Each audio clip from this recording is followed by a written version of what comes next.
Good evening, y'all. This is Platoon, India Platoon. It's week 2, day 1. We're doing JavaScript stuff, specifically intermediate JavaScript and Jest. Does anyone know what Jest is?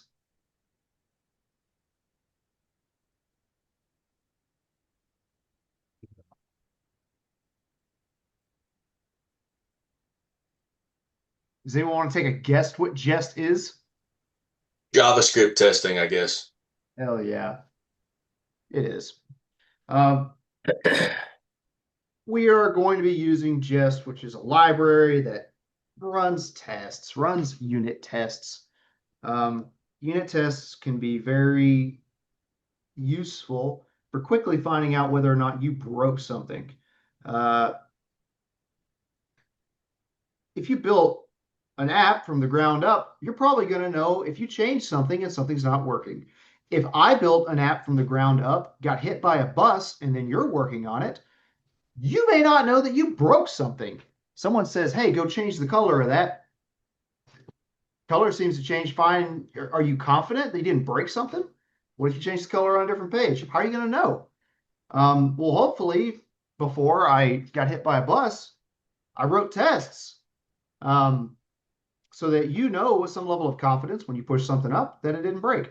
Uh, and if you were to add something onto an application that you don't, understand at a super deep level, or regardless, a very common thing to do is you push out your feature and you write tests for it, add it to the test suite. So anything that is changed within the code that affects the code that you wrote now has tests ideally over it.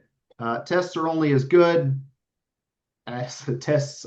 I don't know. A good test, a bad test, whatever. Tests aren't the end all be all. Um, Unit tests aren't everywhere, widely used throughout the entire industry, but some people do have a lot of them. Generally, when you're testing small bits of code, unit tests is a good way to get it done. We're also going to cover a little bit more JavaScript as best as we can. If you have any questions, stop me, and let's get into this. This is a chunky, heavy lecture, by the way. This is not something I am going to just read through in its entirety.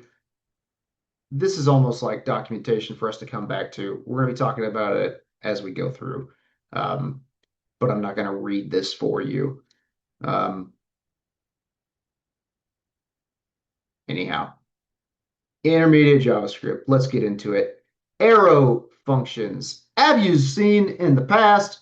Well, here's a good example. This is how, before today, we wrote our functions. Let me open up this file real quick.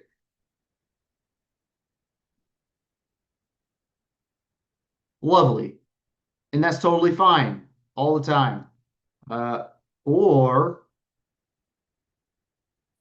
we use an arrow function.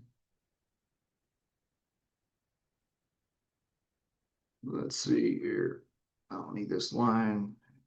Come on now. Hey, here we go. If I were to convert this to an arrow function, it would be something like that. And then that, I guess we want to go about it. Doesn't, I'm not going to write the whole thing out here.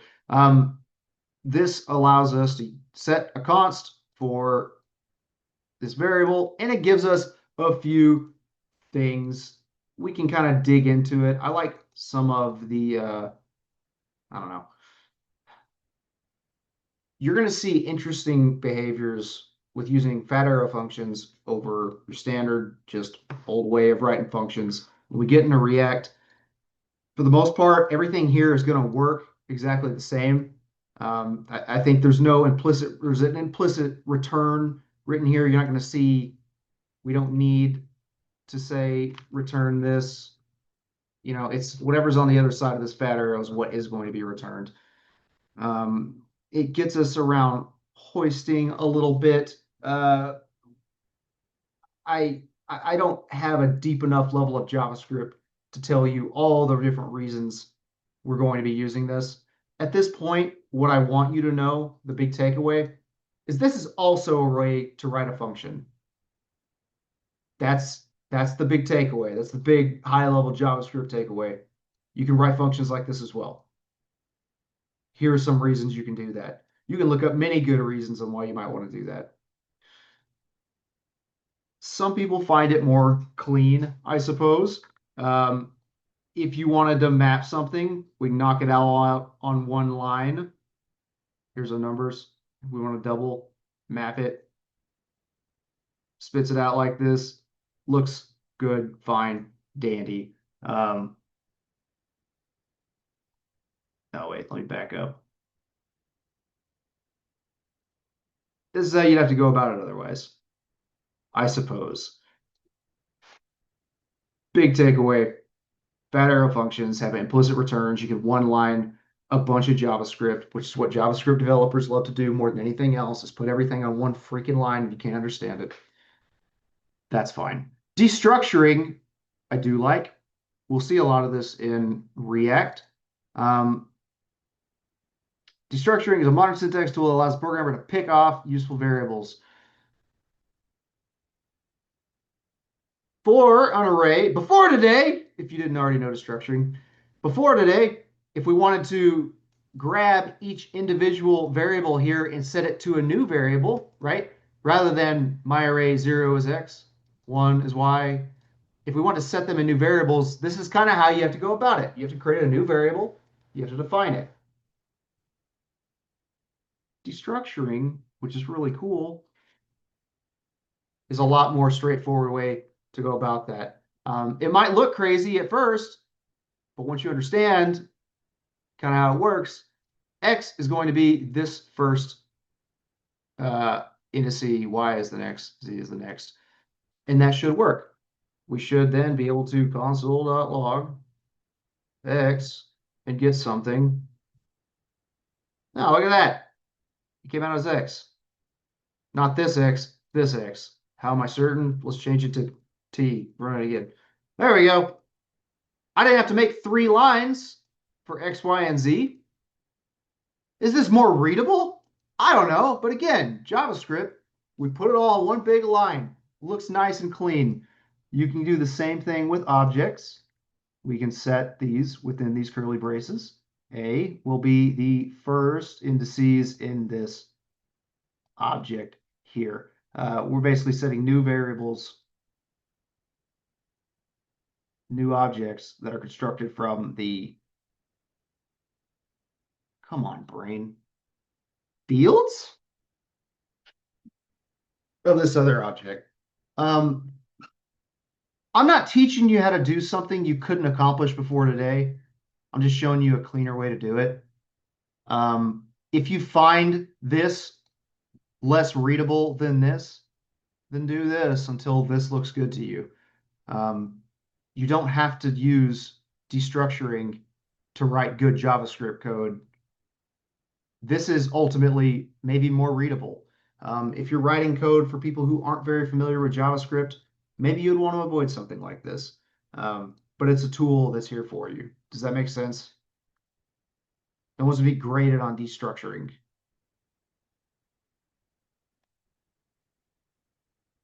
This is the same thing.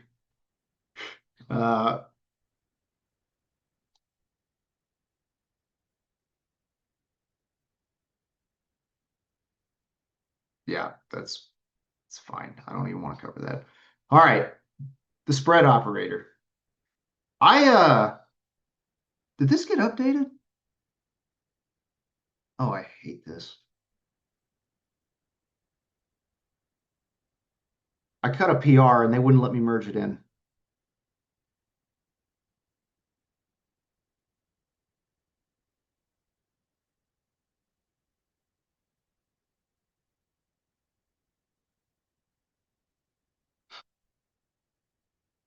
Feels silly. I didn't like that example. This is a better way I would talk about this. So both of these things are correct. Often you will copy or you will want to copy an array or an object to another, and this isn't so easy, disagree, to accomplish by default. What you can do, as they've suggested, is you've got a const array And then you could, well, this is one way to do it. Oh my God, I can't bounce between two different things. Give me a second. Lost my place. The example makes it seem like this is just a good way to copy lists, copy arrays. I want to show you that that's not really all it's for. So here's our example. We got an array, we got an object. You can make the copy, which is just going to be a slice of this array, and you can make a copy, which is the object. That's fine. The original is preserved and expected, but this is evidently a cleaner method. You can say, this is my first array, haven't changed, 1, 2, 3. This is my object, hasn't changed, x1, y, whatever. To make a copy, you could say dot, dot, dot, array. And that's going to be a perfect copy of this. You could then have array copy equals 42, reset these values. That's fine. We won't mutate any of these other things. But all we're really doing here is saying, create an array, fill it up with this array. It's not all it's for. You can do things like this. Say, hey, I've got 2 arrays. I want to make one array out of 2 arrays. I can say dot, dot, dot, array 1, which is this one here, comma, and I can continue with the contents of array 2. Why would I do this? What happens if I take these dots away? Does this still work? What do y'all think?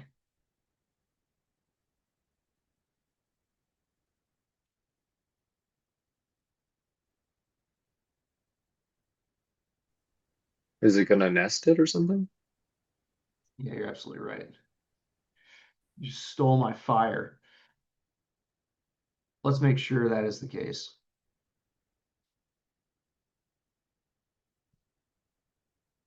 Lovely. So if we took away these dots here, it would just be an array, comma, another array. Still kind of the same thing, but now look.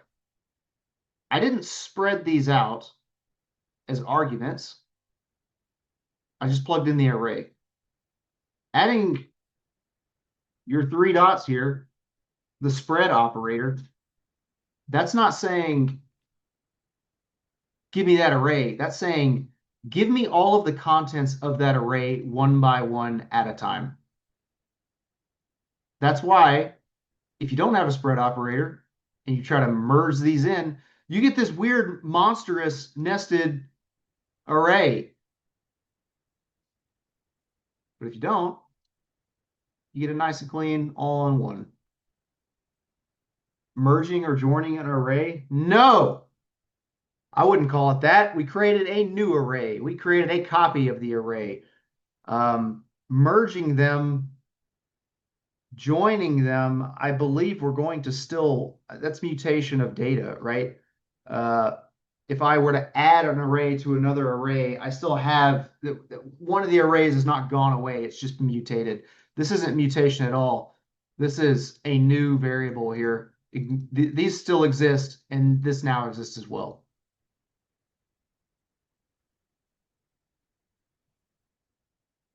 You can also use the spread operator to expand an array into individual arguments for a function. So much the same. It's not saying the array, there's a difference. It becomes, this is the contents of the array. This is the contents of the object. To show the difference, here's some numbers, 10, 25. I got a variable here. It is going to be math max of those numbers.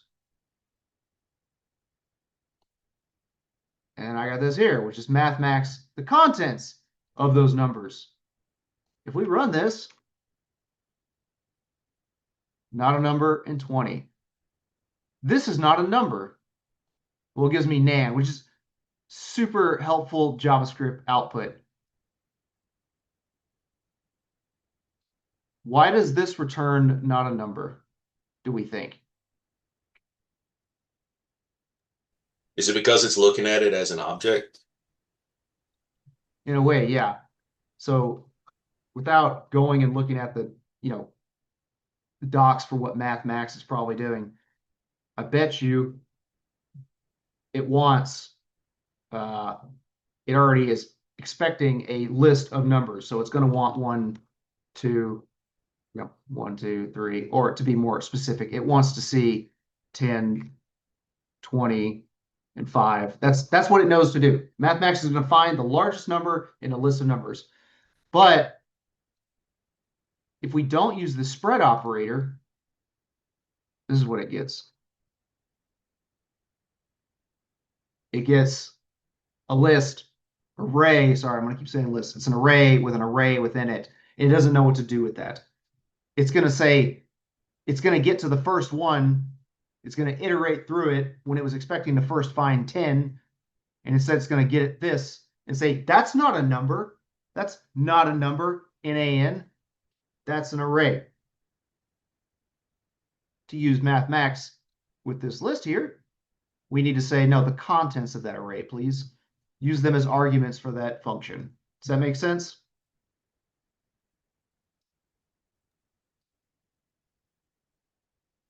We could, again, this is not like, I've already given you all the tools you need to know to write really baby level JavaScript. We could get around this with, I'm going to have to write JavaScript, num in of numbers.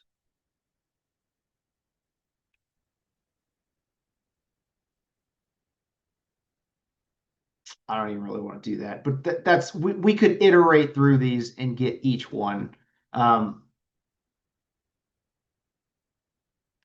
don't know where I was going with that train of thought. Spread operator takes a list, takes an array or an object, and pulls out the arguments one at a time and feeds it into something. It's more about the contents of the array, not the array itself. We can still accomplish all that without the spread operator, but it is nice and it makes things very clean. Import and export syntax. This might be a shocker to some of you that there should be an apostrophe right here. Most programs aren't completely contained in a single file. How do we split them up? I know some of you think that coding is just 7,000 lines in one file, but it's not necessarily. We need to be able to break them, break things up. There's a lot of different ways to do that. This is how JavaScript does that. This is rather how we're going to show you how JavaScript does that. Here's a file called factorial JavaScript. I can do that. How do I create a file on the command line? Code and then the file name. What if I don't want to use code? Touch. Touch file name. What if I don't want to use touch?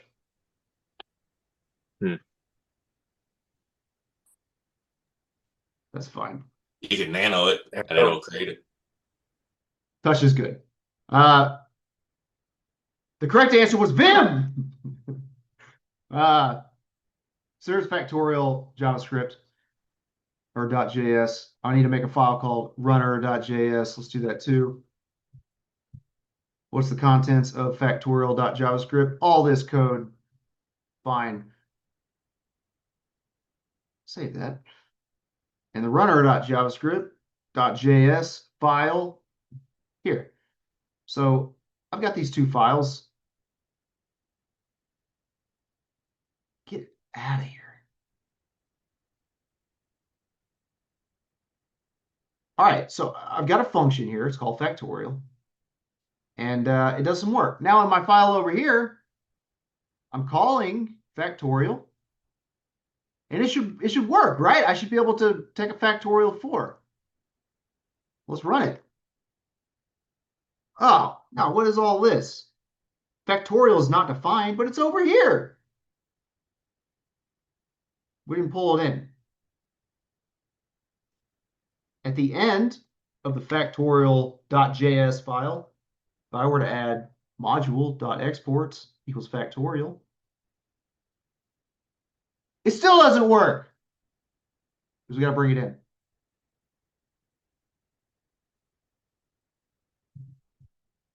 Const factorial equals require factorial.javascript. So when I use the word factorial, it requires that I go to this file here and define it from there. What does this dot slash mean?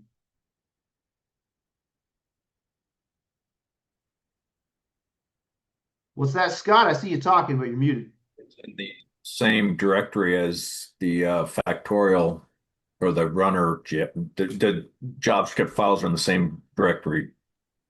That's right. Relative path. It is relative path. So that runs cool beans. Except I want my tests in this test directory. So I want to move this, well, runner test directory.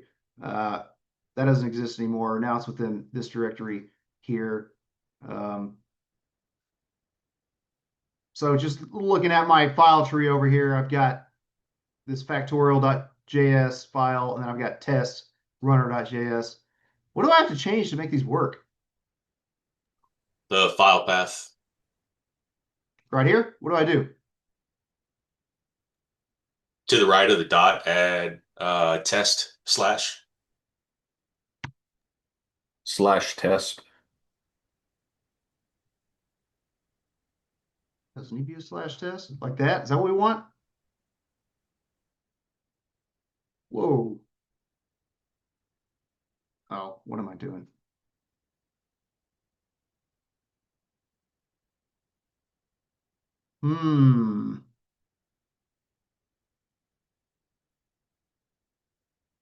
Why doesn't that work? Is factorial.js Well, within the jobs. test directory? No, the runner JavaScript's in the test directory, not the factorial. That's right. So what do I do? How do I get out? How do I go up? .. Absolutely. There we go. Easy peasy.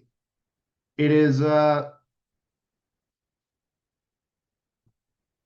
what's the word y'all use? Why am I blanking?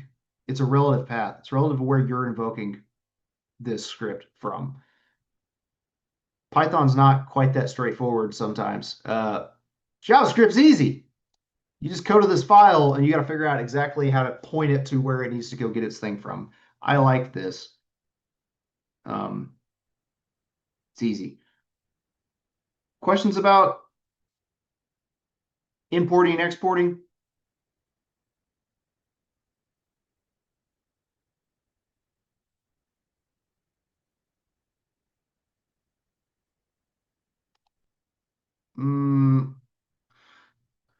There are different ways to export multiple things. You can export a number of variables, functions, whatever you want to call them, like this. This should work. That's horrible to look at, but that does work.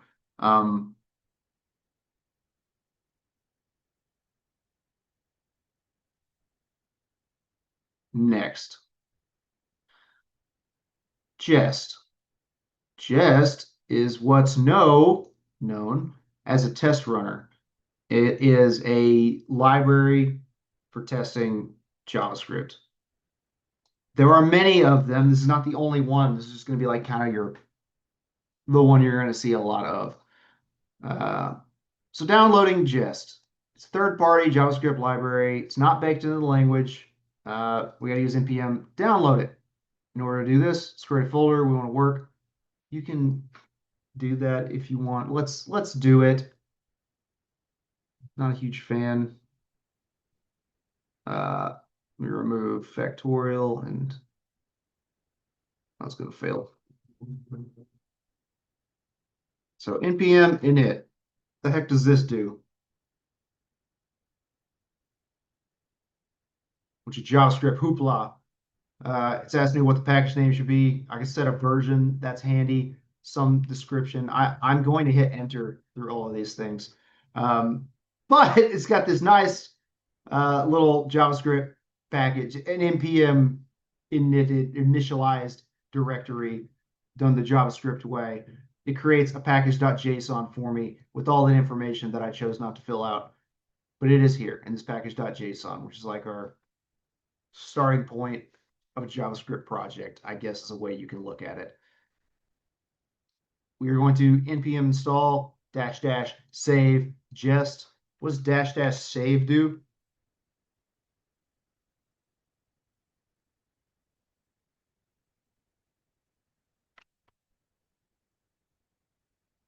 Does anybody know? Never used Jest, so first time seeing it. You ever used a command line? All the How can time. we figure out what it does without Googling anything? Maybe use a Dash manual. help. Yeah, I heard two different things and they're both kind of right. Yeah, man, npm might be a little much, but I do think npm install -- help might give us some answers. Check it out.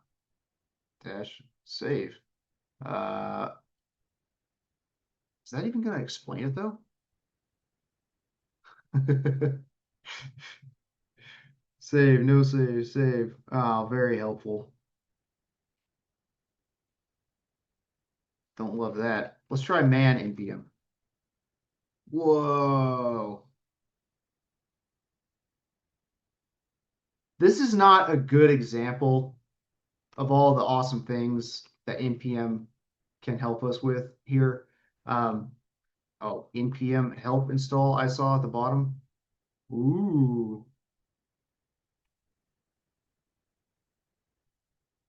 All kinds of goodies here.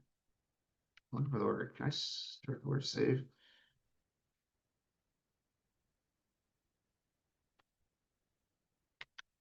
I see what it does. So adding -- save to it should add it to this list of dependencies, but I think it's always going to do that.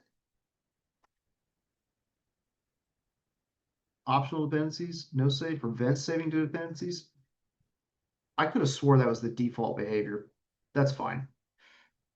The takeaway, we've got a manual page, we got -- help. We'll see more use of that later. npm's a big executable. Oh, you know what? Even had the example or the explanation right here. So now typing Jest into your command line. What did we do with npm install? What did npm install do?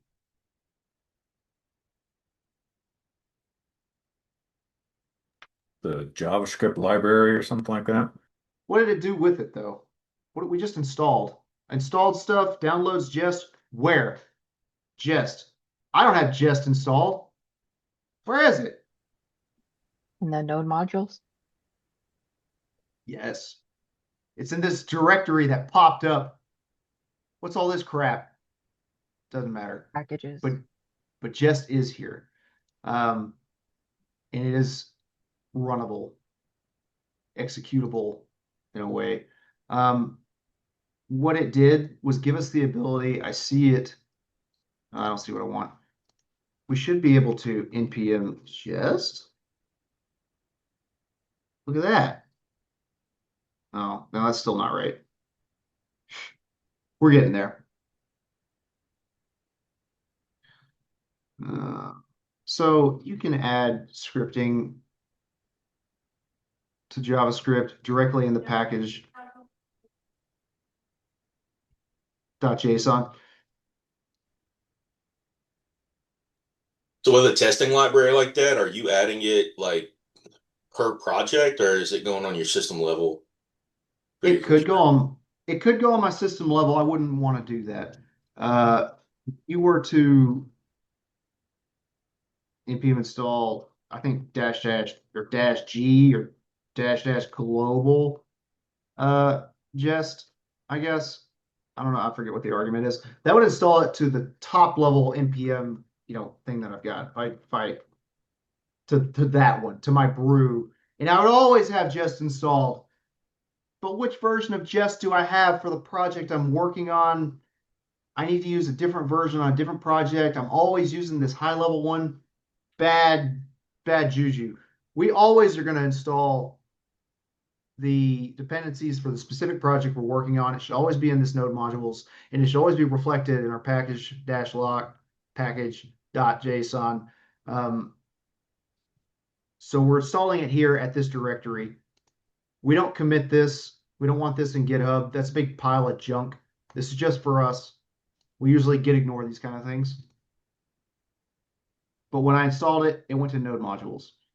I've updated this line here. So when I do the word test after npm, it should run Jest.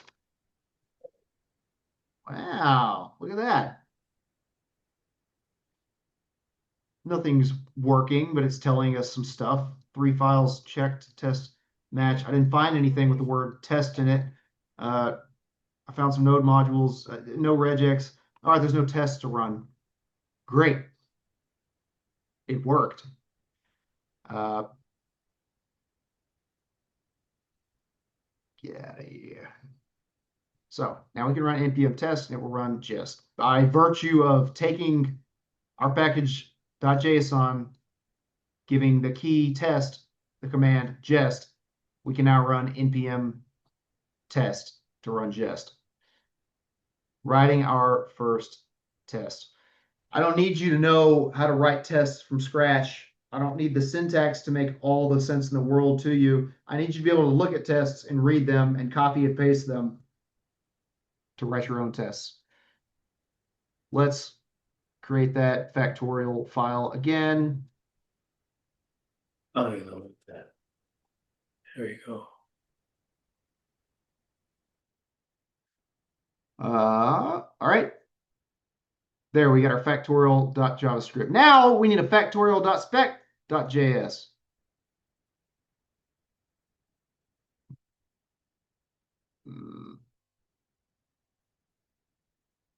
Generally, your tests are going to be in a .spec.js file. There's nothing special there. It's just helping JavaScript find it. It's not some special new kind of binary file we've created. But here it is. So we're going to require factorial.javascript, which we've learned should import this in. And we're going to follow this syntax. For this line, we're going to have the word test. We'll open it up. This is a string. It's just telling us what it's doing. It could be foobar. Doesn't have to be anything specific.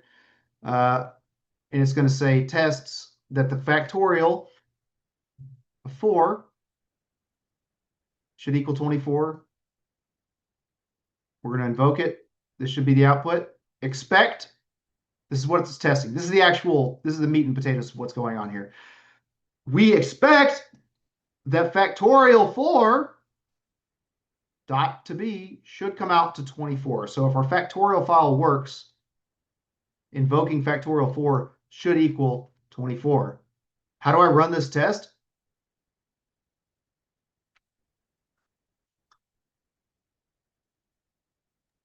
Scott, I see you npm talking. test.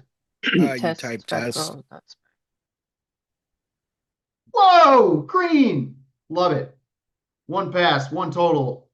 What does the test do? Oh, it's right here. That's a very helpful little JavaScript thing. What if I break my test? Let's not get in the habit of writing on our tests. What if I write something, that's probably not a good way to do it. The product equal to something like that. I don't know. We run that again. Oh, it breaks. It shows us the test that failed. Expected 24, received 48.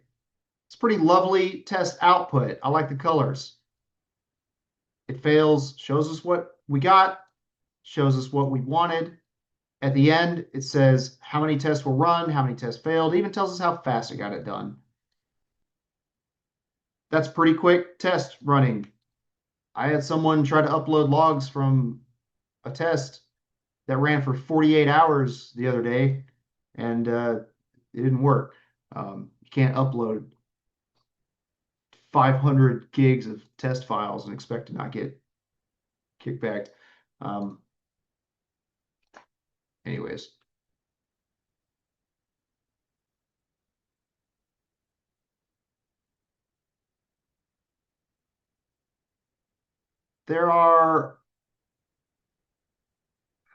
We could open up the Jest docs and find all the different ways we can compare things to each other.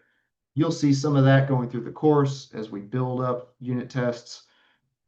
Today, very simple. I expect when you run this function, it should be this. I know before today we had console.log and that was good enough for anybody. But tell me this isn't like nicer than a console.log, right?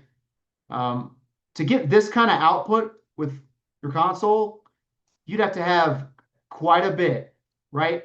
And none of you are writing logs this good. You guys are going to be writing stuff like console.log, and you're just going to be nothing here, and then you're going to comment. Like, this testing library gives us a lot of stuff built in. We don't have to go writing up a bunch of crazy stuff into the logs.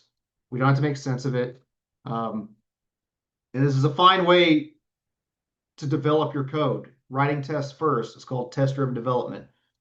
We don't love to push that, but I think it's fun. I think I'm going to cover that someday, show you how to test drive, to drive with tests, your own development. Running multiple tests. If you wanted to write more than one test, you could do so like this. And it would just write a bunch of tests.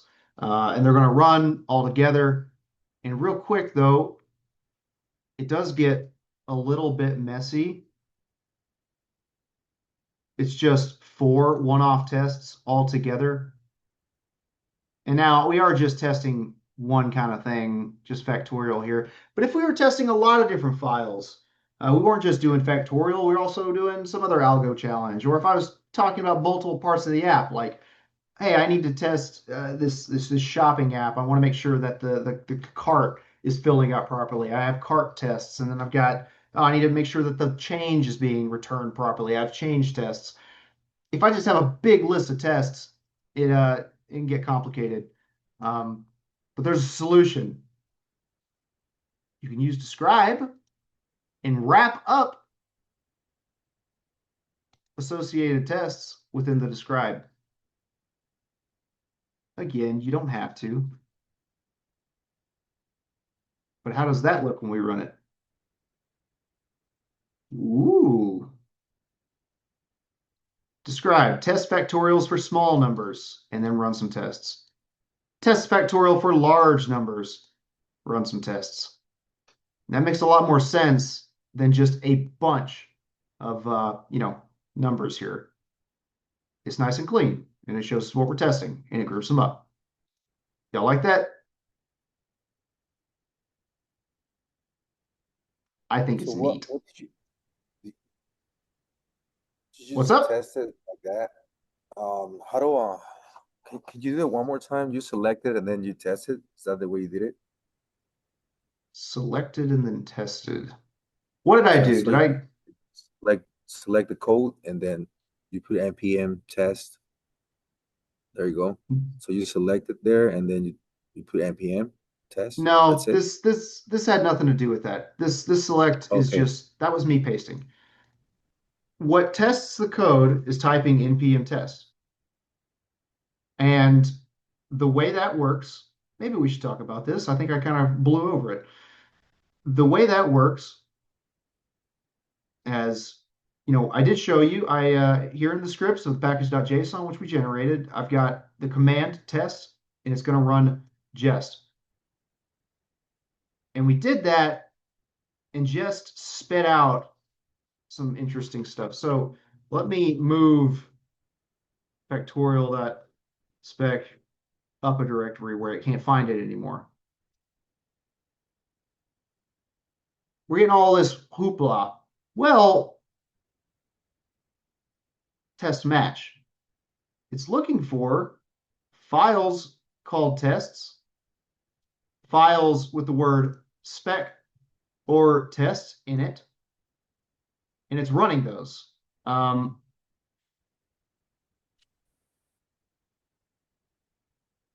So this is gone now, by the way.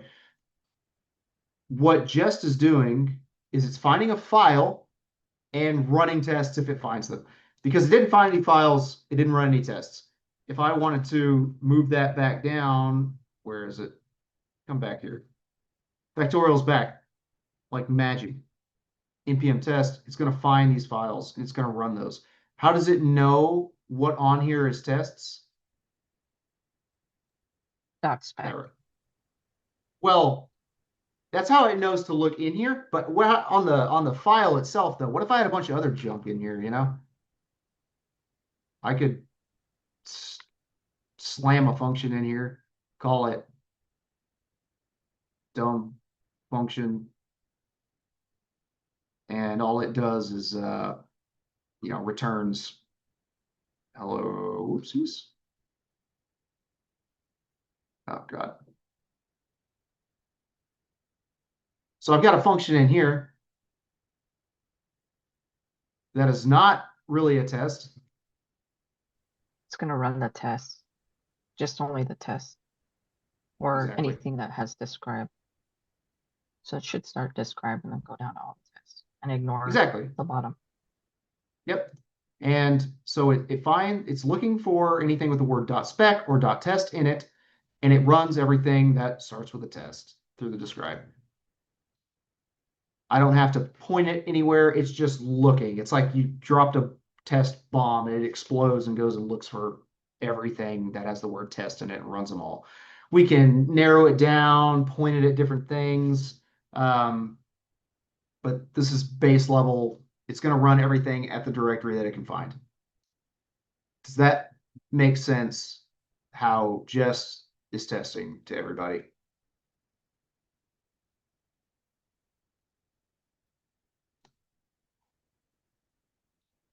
What if I want to skip a test? This is silly to add in here.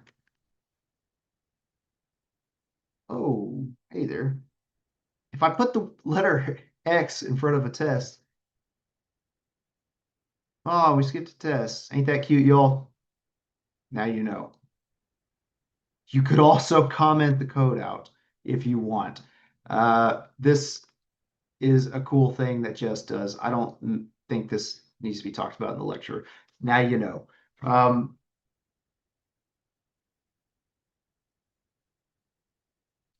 I'll record this. When I blow through something that's silly, that I think is silly, like putting an X here, it's probably because I've never done that ever. And that means maybe it's something you can get around, right? It's a challenge when you're learning languages, you're learning code. It's a challenge to like understand what all really needs to be processed. I try to say the takeaways here because I could dig into this pretty deep and talk about all the different ways we can use Jest to get the exact test written out, how to expect these things, how to ignore these things, how to have all this. I want you to know the bare minimum of how to run tests with Jest, and you will grow from there. I don't need you to know all the crazy, insane things that Jest can do, like skipping tests with this X in front of it, because that's not that important. I need you to be able to probably copy some of these tests, rewrite them to fit your code, run that, and you're already doing better than most people at your level. If I'm blowing through something, it's probably because I want you to know generally what's going on here and not deep level of knowledge for all of these different modules, models, whatever the hell, in JavaScript. You'll pick up what I'm putting down.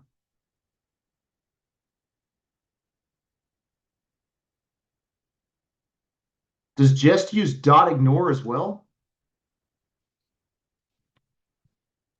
I looked it I don't up. It know. was skip. It uses skip. Oh, Test.skip.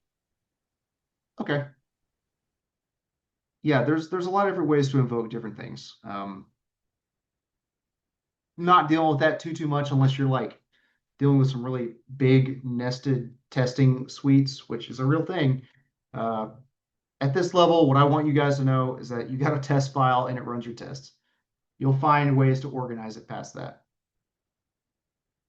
Do we have any questions about intermediate JavaScript or Jest at this point?